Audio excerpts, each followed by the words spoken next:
할렐루야. 오늘 하루도 주님의 그 크신 사랑과 자비로우신 마음을 가지고 살아가시는 혜림의 가족들 되시기를 주님의 이름으로 축복합니다. 2월 17일 금요일 아침 예배 주님께 올려드리겠습니다. 우리 다 함께 조용한 기도 드리겠습니다. 은혜와 자비와 사랑으로 우리 가운데 함께하여 주시는 사랑과 자비의 아버지 하나님, 오늘도 주님의 말씀 가운데 예배 가운데 나오는 자녀들을 축복하여 주시고 주님의 그 날개의 그늘 아래, 그 십자가 그늘 아래 머물게 하여 주시옵소서. 그리고 주님, 오늘 우리가 이 예배를 통하여서 오직 주님께 우리의 마음을 다하게 하여 주시고 주님만을 바라보고 집중하는 이 하루의 삶을 드릴 수 있도록 주님 모든 순간 주재하여 주시고 우리의 심령의 주인으로서 주님께서 함께하여 주시옵소서. 오늘 이 시간도 우리와 함께하여 주셔서 역사하시는 우리 주님 예수 그리스도의 이름으로 기도드렸습니다. 아멘. 오늘의 시편 찬양은 시편 141편 8절에서 9절까지의 말씀입니다. 주 여호와여, 내 눈이 주께 향하며 내가 주께 피하오니 내 영혼을 빈궁한 대로 버려두지 마옵소서. 나를 지키사 그들이 나를 잡으려고 놓은 올무와 악을 행하는 자들의 함정에서 벗어나게 하옵소서. 아멘. 오늘 우리에게 주시는 하나님의 말씀, 마태복음 12장 1절에서 8절까지의 말씀을 한 목소리로 같이 읽도록 하겠습니다. 그때 예수께서 안식일에 밀밭 사이로 가실새 제자들이 시장하여 이삭을 잘라 먹으니 바리새인들이 보고 예수께 말하되 보시오, 당신의 제자들이 안식일에 하지 못할 일을 하나이다. 예수께서 이르시되 다윗이 자기와 그 함께한 자들이 시장할 때에 한 일을 읽지 못하였느냐? 그가 하나님의 전에 들어가서 제사장 외에는 자기나 그 함께한 자들이 먹어서는 안 되는 진설병을 먹지 아니하였느냐? 또 안식일에 제사장들이 성전 안에서 안식을 범하여도 죄가 없음을 너희가 법에서 읽지 못하였느냐? 내가 너희에게 이르노니 성전에서 더 큰 이가 여기 있느니라. 나는 자비를 원하고 제사를 원하지 아니하노라 하신 뜻을 너희가 알았더라면 무죄한 자를 정죄하지 아니하였으리라. 인자는 안식일의 주인이니라 하시니라. 아멘. 오늘 우리가 함께 나눌 말씀은 예수님과 바리새인 사이에서 일어난 어떤 다툼에 대한 이야기를 우리가 함께 나누고자 합니다. 그 다툼의 주제라고 한다면 바로 안식일이죠. 그런데 이것은 바리새인 입장에서도 단순하게 그저 예수님께 뭔가 시비를 걸려고 한다고 보기엔 좀 어렵고요. 예수님께서도 그저 그것에 대해서 반박하려고 하신 이야기로 볼 것이 아니라 여기서는 굉장히 중요한 이야기, 중요한 주제를 다루고 있다라고 보셔야 할 것입니다. 왜냐하면 여러분들께서도 잘 알다시피 이 안식일은 10계명 가운데서도 4계명으로 있는 하나님께서 주신 그 명령, 모세의 율법 가운데서도 가장 핵심 중에 하나라고 볼 수 있기 때문이죠. 그런데 이 안식일을 지키는가, 지키지 않는가라는 문제로 다투고 있다라는 것은 그 하나님께서 주신 명령에 대한 그것을 어떻게 지키는가라고 하는 굉장히 중요한 주제를 다룬다라고 볼 수 있을 것입니다. 그래서 오늘 우리가 함께 말씀을 보면서 그 이야기가 어떤 이야기인가 우리가 좀 살펴보기를 원합니다. 1절을 먼저 보시게 되면은요, 그 사건의 발단이 무엇인지 알 수 있죠. 예수님께서 안식일에 제자들과 함께 그 밀밭 사이로 가실 일이 있으셨던 것 같습니다. 이것은 밀밭을 가로질러 가시는 것이죠. 그때 제자들이 시장하여서, 그러니까 허기가 져서 그곳에 있는 이삭을 잘라 먹었다라고 이야기를 합니다. 우리가 여기서 먼저 한 가지를 좀 명확하게 정리할 부분이 있는데요. 이 부분을 잘못 이해하시면은 뭔가 우리가 서리한다 그러죠. 이렇게 남의 것을 훔쳐먹는 그런 행위로 오해하실 수도 있을 것 같습니다. 그런데 지금 이 제자들의 행위는 어떤 훔쳐먹는 절도의 행위가 아닙니다. 여기서 이삭을 잘라 먹었다라고 할 때 이 자르다라는 것은 어떤 낫이나 어떤 도구를 가지고서 수확을 하는 행위가 아니고요. 여기서 말하는 그 잘라라는 것은 틸로라고 하는데 이것은 손으로 잡아 뜯는 행위를 말을 합니다. 이것은 모세 오경에도 있는 것인데요. 타인의 곡식 밭이라고 할지라도 지금 우리야 그것을 조금이라도 먹으면 그것이 훔치는 일이 될 수도 있지만 이 당시에 주님께서 주신 그 명령 가운데에는 다른 사람의 곡식 밭이라 할지라도 허기지거나 혹은 먹을 것이 없을 때 손으로 뜯거나 아니면 떨어진 이삭을 얼마 먹는 것은 허용된 것이었습니다. 이것은 극빈자를 위한 정말 가난한 사람을 위한 하나님의 배려이기도 했고요. 나그네들 그러니까 정말 지나가는 사람들은 정말 배가 고프게 살아가는 사람들이 많았거든요. 그런 사람들을 위한 배려이기도 해서 그런 의미에서 제자들이 지금 밭을 지나가는 길에 배가 고파서 이스라엘 문화 속에서는 통상적으로 일반적으로 허락되는 선에서 그 밭의 곡식을 약간 뜯어먹게 된 것이다. 이렇게 일단은 이 부분은 이해해야 될 것입니다. 그러니까 이것은 이 행동 자체가 뭔가 문제가 있는 것이 아니라 이것은 굉장히 자연스러운 그리고 누구든지 할 수 있는 행동이라는 것이죠. 하지만 2절에 가시게 되면은 바리새인들이 여기에서 문제 제기를 하게 됩니다. 여기서 문제 제기를 한 것은 당연히 제자들이 한 것이 절도라는 의미가 아닙니다. 제자들의 행동이 안식일에 어긋난다라는 것을 가지고 문제 제기를 한 것이죠. 이것은 또 무슨 말일까요? 우리가 이 부분에 대해서 조금 이해할 필요가 있는데요. 우리가 안식일을 거룩하게 지키라라고 하신 그 하나님의 명령, 안식일을 지킨다라는 것이 무슨 말일까요? 안식일, 그러니까 말 그대로 이날은 안식을 하는 날입니다. 그렇기 때문에 이 안식일에는 일이나 노동을 하지 않는 것을 의미합니다. 그런데 여기서 또 하나 질문을 하게 되죠. 그렇다면 어디까지가 노동일까요? 이에 대해서 바리새인들이 스스로 정한 규칙은 밭에 있는 어떤 곡식을 뜯거나 줍거나 하는 등의 모든 행위도 노동이다 라고 해석을 한 거예요. 그게 말이 됩니까? 라고 할 수 있는데요. 의외로 이 바리새인들의 입장도 굉장히 논리적입니다. 앞서 말씀드린 것처럼 당시의 극빈층, 그러니까 이 당시에 극빈층이라고 하면은 고아나 과부와 같은 사람들이죠.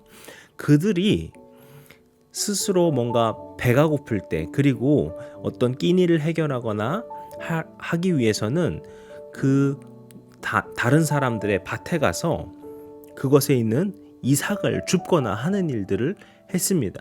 우리가 룻기에 가시게 되면은 그 룻이 그 보아스의 그 밭에 가서 그곳에서 이삭을 줍는 일을 하죠. 이것은 그 당시에 다 허용이 됐던 일이었기 때문에 한 것입니다. 그리고 이런 의미에서 보게 되면은 이삭을 줍는 것 혹은 이삭을 뜯는 것, 이것은 모두 무엇이에요? 과부들 혹은 그 고아와 같이 극빈층에 있는 사람들에게는 생활 수단이고 이것도 결국에는 노동이 되는 것입니다. 그렇기 때문에 이런 논리로 갔을 때 곡식을 뜯거나 줍거나 하는 이 모두도 노동이 맞지 않는가라고 해석을 한 것이에요. 그렇기 때문에 이것들도 노동이라고 그들은 해석한 것입니다.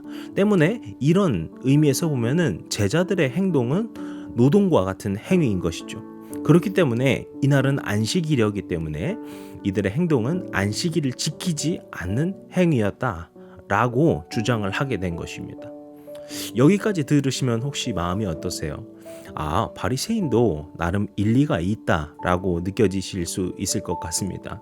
저도 솔직히 그렇게 생각을 합니다. 바리새인들의 말 자체가 틀렸다라고 볼 것은 아닐 수 있어요. 그런데 바로 여기서 예수님께서 반박을 하시게 되는데요. 여기서 예수님께서는 두 가지 예외를 말씀해 주십니다. 첫 번째 예외가 바로 3절, 4절에 있는 이야기죠. 그것은 다윗과 그 함께한 자들의 행동이라고 하는 것입니다. 이것은 사무엘상 21장 1절에서 6절까지의 말씀을 예수님께서 이야기해 주시는 것인데요. 이것은요, 다윗이 사울에게서 도망쳐 다닐 때 했던 행동을 말을 합니다. 이것은 안식일에 딱 들어맞는 이야기는 아니에요. 하지만 이 이야기를 보시게 되면은 그때 그때 그 다윗과 함께하던 자들이 배가 고파서 계속 도망치면서 다니다 보니까 배가 고픈 일이 생겼는데, 그때 성전에 들어가서 그들이 진설병을 먹게 됩니다. 그런데 이것은 제사장 외에는 먹어서는 안 되는 것이었는데 그때 너무 허기져서 먹는 일이 생겼습니다. 그런 일이 있었다라는 것을 말을 합니다. 그렇기 때문에 지금 바리새인들은 자신들의 말을 이거는 잘못됐다, 제자들이 잘못됐다라고 말을 하려면은 예수님이 이렇게 말씀하시는 거예요. 그러면은 너희들이 다윗도 잘못됐다고 말해봐라 라는 것이죠. 근데 이 당시 사람들에게 다윗의 존재는 너무나도 중요했습니다. 뭐 지금도 그렇죠. 지금도 이스라엘의 국기가 다윗의 별로 돼 있듯이 이스라엘 사람들에게 다윗 왕의 존재는 너무나도 중요했기 때문에 이것은 그들이 대답하기 어려운 곤란한 이야기였기 때문에 예수님께서 이 부분을 먼저 짚으신 것입니다. 그리고 나서 또 하나의 예외를 5절에서 말씀하시죠. 하나님께서 안식일에 아무 일도 하지 말라고 하셨는데 너희가 잘 봐라. 제사장들은 안식일 때마다 제사를 드리지 않느냐. 제사를 드리고 그것을 준비하는 건 역시 일이고 노동의 행위라고 볼 수 있는데, 그럼 이들도 그것을 어기고 있다라고 봐야 되냐 라는 것이죠. 하지만 그때도 죄가 없음을 너희가 법에서 읽지 못하였느냐 예수님께서는 말씀하십니다. 예수님께서 6절에서 이렇게 말씀하시죠. 예수님은 성전보다 크신 분. 이것은요, 예수님이 뭔가 성전보다 진짜 크다라는 그런 것이 아니라 예수님의 그 존재 자체에 대한 말씀인 것이죠. 예수님은 하나님의 아들이시기 때문에 하나님을 예배하기 위한 그 장소인 성전과는 당연히 비교할 수 없는 분이시죠.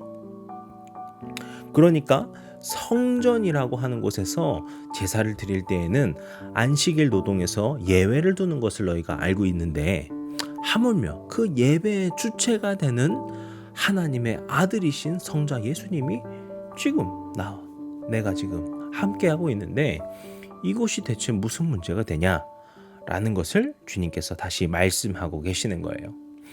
그런데 우리가 이 부분에 대해서 좀 한 가지 좀 오해하면 안 될 것이 있을 것 같습니다.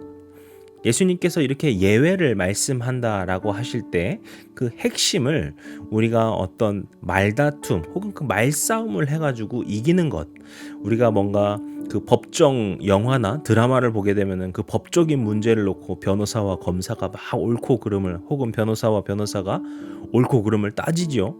거기서 어떤 예외를 두고 어떤 법조항을 두고 막 이러면서 싸우게 되죠. 그런데 예수님께서 지금 말씀하시는 것은 그런 것을 말씀하시는 것이 아니에요. 예수님께서 이 말씀을 하시면서 아주 중요한 것을 짚고 계시는 것인데요. 그것이 무엇이냐면요, 안식일에 대한 근본적인 본질적인 질문을 바리새인들에게 던지고자 이 말씀을 하시는 것입니다. 안식일은 무슨 날입니까? 예수님께서는 7절에서 이 안식일의 본질로 볼 수 있는 것을 말씀하고 계시는데요. 그래서 이 7절이 오늘 본문에서 굉장히 핵심으로도 볼 수 있는 구절이라고 볼 수 있는데요. 이 7절 말씀 우리 한번 같이 읽어보면 좋겠습니다. 나는 자비를 원하고 제사를 원하지 아니하노라 하신 뜻을 너희가 알았더라면 무죄한 자를 정죄하지 아니하였으리라. 아멘. 이것이 안식일이랑 또 무슨 상관입니까? 라고 혹 생각되실 수도 있을 것 같아요. 여기서 일단 나는 자비를 원하고 제사를 원하지 아니한다 라는 말씀은요, 호세아서 6장 6절의 말씀을 인용하신 것입니다. 그런데 이것이 호세아서라는 점이 굉장히 중요합니다. 우리가 호세아 선지자 하면은 그는 누구일까요? 제가 막 그 호세아 또 이야기를 하게 되면은 이야기가 너무 길어지니까 간단히 말을 하게 되면은 그 고멜이라고 하는 그 여성을 데리고 오고, 그리고 그 고멜이라는 여성이 다른 남성의 그 자녀를 임신하여서 낳고 또 그 호세아에게 도망치고 하는 그런 일들을 하나님께서 호세아에게 겪게 하시죠. 그런데 그것을 통하여서 호세아에게 그 이스라엘을 향한 하나님의 사랑이 바로 이러하다는 것을 계속해서 알려주십니다. 하나님께서는 그 호세아의 그 경험을 통하여서 너가 그 고멜을 계속해서 포기하지 않고 데려와야 하는 것처럼 나도 그 나를 반역하고 거역하고 있는 그 이스라엘을 사랑하여서 그들을 데려오고자 한다. 이것이 바로 하나님의 말씀의 핵심인 것입니다. 그런데 그런 이 호세아서의 그 핵심을, 그 호세아서의 그 주제를 생각해 봤을 때 그 호세아가 이 이스라엘 사람들에게 선포하는 그 말씀 중에 하나가 바로 이 호세아서 6장 6절의 말씀인 것인데요. 이 6장 6절의 말씀을 읽어드리게 되면은요, 나는 인애를 원하고 제사를 원하지 아니하며 번제보다 하나님을 아는 것을 원한다 라는 말씀입니다. 여기서요 말하는 그 제사 그리고 번제는 정말 하나님께 온전히 드려지는 어떤 그 제사와 번제를 말을 하기보다는 종교 행위로서의 제사와 번제를 이야기합니다. 그러니까 무슨 말입니까? 이때 이스라엘의 모습은요, 종교 행위로서의 제사와 같은 그런 형식, 행위에 대해서는 착실히 열심히 하고 있어요. 그런데 그들의 삶의 모습은, 정작 그 삶의 행동은 하나님의 백성의 모습이 아니었다라는 거예요.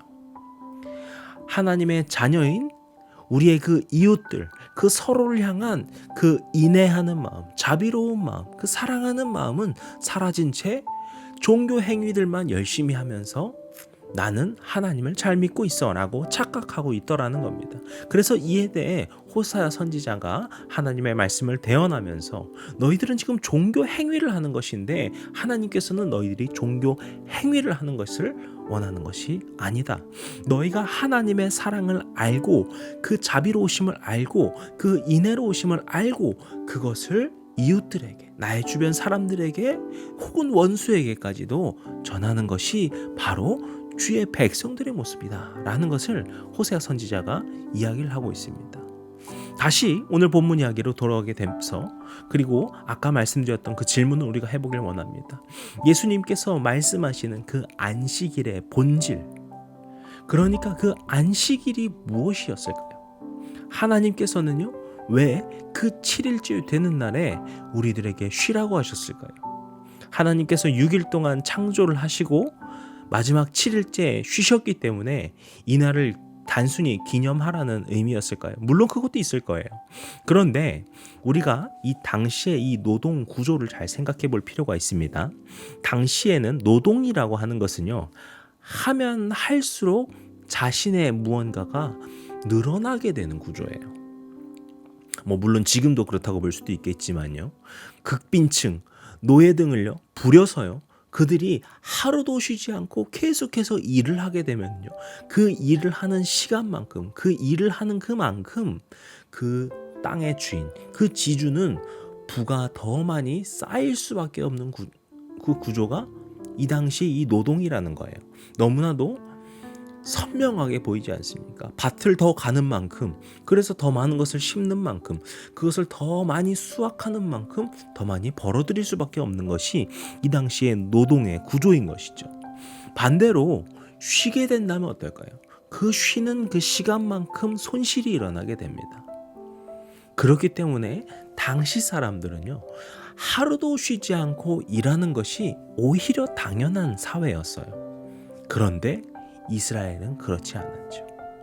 그리고 이것이 바로 하나님께서 주신 그 안식일의 목적이라는 겁니다.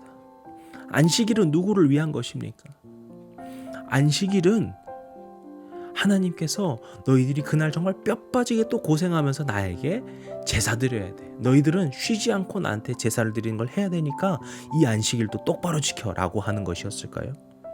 그것이 아니라 바로 그 연약한 자들, 너무나도 세상 가운데서 힘없는 자들, 바로 그런 우리들을 위해 주시는 하나님의 그 자비로우심과 인애로우심이 이 안식일의 목적이 있다라는 거예요. 그런데 이 바리새인들이 지적하고 있는 것은 무엇이에요? 그 안식일의 목적, 그 안식일의 그 중요한 핵심은 모두 다 뒷전으로 두고서 그것도 자신들이 스스로 정한 어떤 법칙에 따라서 이것은 안식일을 지키는 거야, 이것은 지키지 않고 어긴 거야, 이러면서 사람을 나누고 비판하고 정죄하는 모습만이 그들에게 남아있더라는 거예요. 이것은 바로 호세아가 보여줘 말했던 그 종교 행위만 남아있고 하나님의 그 인애의 마음, 그 하나님을 아는 것은 잊어버린 그 모습이었다라는 것이죠. 그들에게는, 이 바리새인들에게는 하나님께서 그 자비와 은혜로 주셨던 안식일의 본질이 사라져 있음을 우리가 알 수 있는 것입니다. 그러면서 예수님께서 마지막으로 말씀하시죠. 인자는 안식일의 주인이니라. 이것은 예수님께서 성자이시기 때문에 안식일의 주인이라고 그 소유권을 말씀하신 것이기도 하고요. 또 그렇기 때문에 이 안식일의 본질과 목적에 대해서 누구보다도 잘 알고 계시기 때문에 그것을 권위 있게 말씀하셨다는 것을 보여주고 있는 것입니다. 그리고 예수님께서 주시는 그 안식일의 본질은 결국에는 하나님의 그 사랑과 그 자비로우심을 아는 것이죠. 지금 바리새인들이 잊고 있는 것이 바로 그 하나님의 자비로우심과 사랑인 것이기도 하고요. 이것이 오늘의 말씀이었는데요. 오늘 우리 모든 성도님들께서도 이 안식일의 영성을 우리가 함께 기억하고 마음에 깊이 새겨보길 원합니다. 그리고 이것은 안식일만을 이야기하는 것은 아니겠죠. 우리가 우리의 삶 가운데에서 그저 종교 행위를 하는 것이 아니라 우리가 이 말씀을 듣는 이 순간이 어떤 종교 행위를 위한 순간이 되는 것이 아니라 우리의 삶 가운데에서 정말 하나님 중심으로 하나님의 마음으로 살아가는 것, 주님께서 우리에게 주신 그 사랑과 그 자비로우신 마음을 가지고서 살아가는 저와 여러분이 되셨으면 좋겠습니다. 그리고 우리가 바로 그러한 마음을 이 세상 가운데 우리가 속한 그 모든 자리자리 가운데 우리의 이웃들을 위해 우리의 그 가족들을 위하여서 그 마음들을 흘려보낼 때 주님의 나라가 그곳에 임할 것이고 그곳에 주님의 그 놀라우신 사랑의 역사가 나타날 줄로 믿습니다. 오늘 우리 모든 성도님들의 삶 가운데 그러한 주님의 사랑과 그 주님의 그 놀라우신 은혜가 풍성하게 넘쳐나고 흘려보내지는 역사가 함께 하시기를 주님의 이름으로 간절히 축복합니다. 기도하시겠습니다. 오늘도 우리 가운데 살아서 역사하시고 함께 하시고 그 크신 자비로움을 베풀어 주시는 능력과 사랑의 아버지 하나님, 오늘도 우리에게 주신 말씀 기억하며 우리가 그 말씀대로 살아갈 수 있는 주님께서 우리에게 주시는 늘 항상 부어주시고 베풀어 주시는 그 마음을 가지고 살아가는 자녀들 되도록 축복하여 주시옵소서. 오늘 우리 하루 살아갈 때 예수님께서 바리새인들에게 그 안식일의 주인으로서 안식일의 목적을 알려주셨음을 기억하면서 우리도 우리의 삶 가운데 주님의 그 마음을 기억하며 그 중심을 잃지 않고 살아갈 수 있는, 그렇게 주님의 마음을 흘려보내며 살 수 있는 거룩한 주의 자녀들 되도록 주님 축복하여 주시옵소서. 오늘 하루의 모든 순간을 주님께 맡겨드리고 감사드리며 이 모든 말씀 예수님의 이름으로 기도드렸습니다. 아멘. 이제 우리 주기도문 함께 들으시고 오늘 예배를 마치도록 하겠습니다. 하늘에 계신 우리 아버지여, 이름이 거룩히 여김을 받으시오며 나라에 임하옵시며 뜻이 하늘에서 이룬 것 같이 땅에서도 이루어지이다. 오늘날 우리에게 일용할 양식을 주옵시고 우리가 우리에게 죄진 자를 사하여 준 것 같이 우리 죄를 사하여 주옵시고 우리를 시험에 들게 하지 마옵시고 다만 악에서 구하옵소서. 나라와 권세와 영광이 아버지께 영원히 있사옵나이다. 아멘.